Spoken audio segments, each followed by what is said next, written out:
his parents' house. His dad used to be a mechanic, and so they have all the tools to fix anything with cars.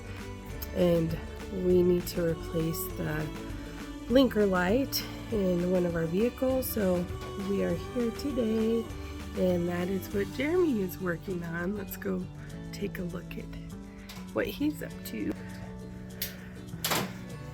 Tell us. What? Oh, hi. What am I up to? Mm-hmm. Trying to get the batteries kind of to get to where we need to be. I need to undo the battery, but it's kind of difficult because the way the bolt is on one of the terminals is not wanting to play and come off easy. Not the exact easy, but so anyway, that's what I'm doing. Okay. Trying to figure this out. And he will too. He always does. That's all for today.